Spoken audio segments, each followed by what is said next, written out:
Breaking Bad was one of the most popular shows, if not one of the most popular, if not the most popular show in the last decade. And when I found out that RJ Mitte had cerebral palsy in real life, I knew that I wanted to have him on our show. So a couple weeks ago, I flew out to LA to do a story. Take a look.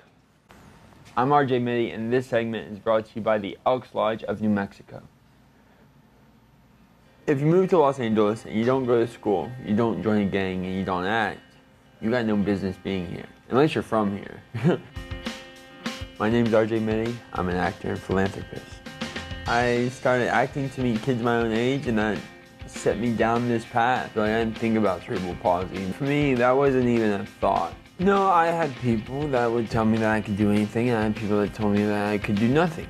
And I think it's finding that balance of what you can and can't do, and making the decision to change that. Because can'ts and cans are decisions. You have to choose to make that decision. Like, I am going to do that or I can't do that. And I either have to want this or need this. And if you want it, you can say can't to it. But if you need it, you can't say can't.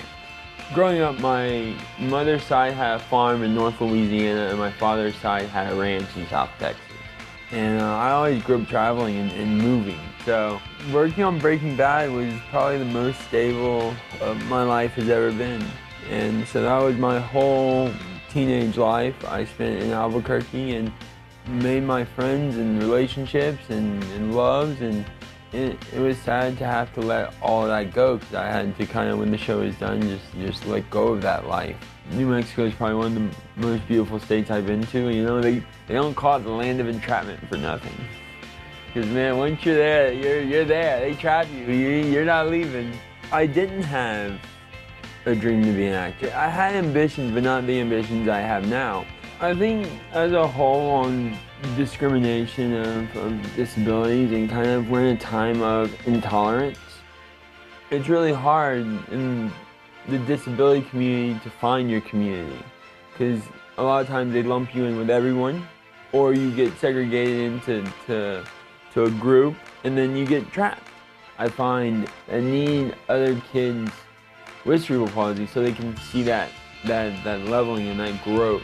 For me, my philanthropy and my work varies from place to place and individual to individual. Sometimes it's just hanging out with kids and talking about anti-bullying and talking about being a first person and being leaders, and the reminder that no one is born a follower. You have to make that decision, because if you get stuck on that block, you'll never get past it. And you will always find the same people that discriminate against you or look down upon you. And you can't let that alter your life. Ladies and gentlemen, Mr. RJ Mitte.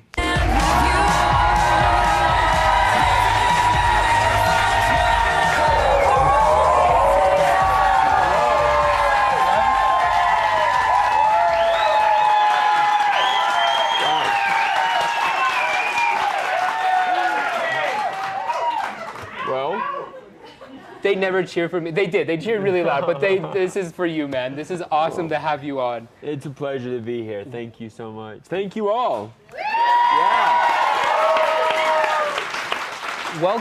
Welcome back to New Mexico, man. Yeah, I haven't, it's been a minute.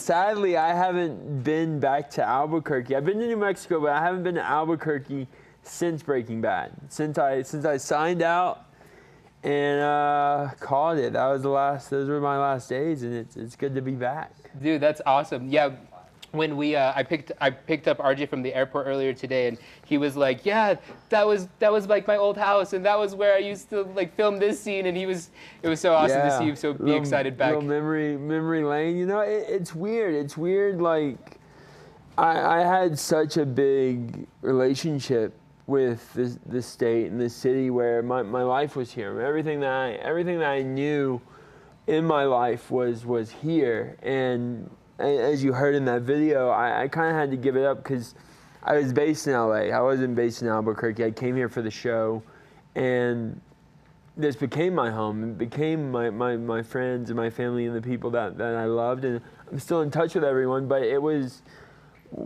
like all right, on to the next thing and then next path. But it was sad to see it go, and here we are, though. Yeah, your schedule is so loaded right now. What projects are you working on?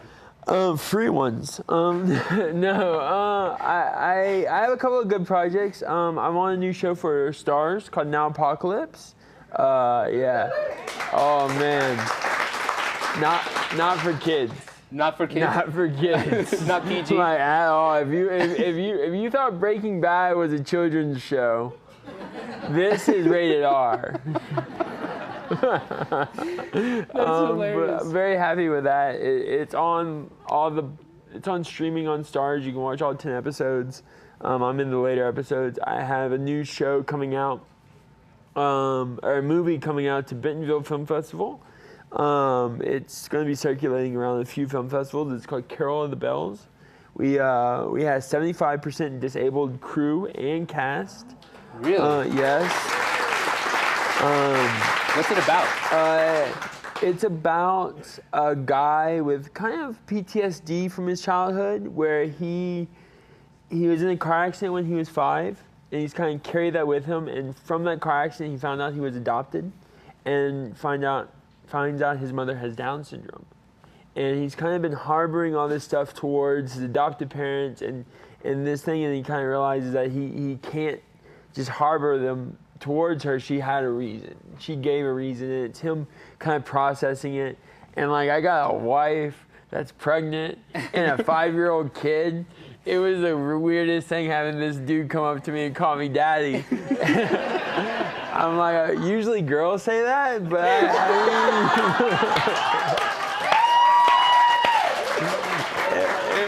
it was all right. I was like, you know what, hey, son. This is awesome. Your publicist is over there just like stick to the script. We had it all planned out. Sup, girl? Hey guys, what's up? I'm Colt from the Colt Balok Show. And I'm Quentin Aaron from The Blind Side. Hey, I want you to check out these cool new bracelets that Colt is wearing. You can get them at thecoltshow.com. And a portion of the proceeds go to the Quentin Aaron Foundation. This guy. Aww.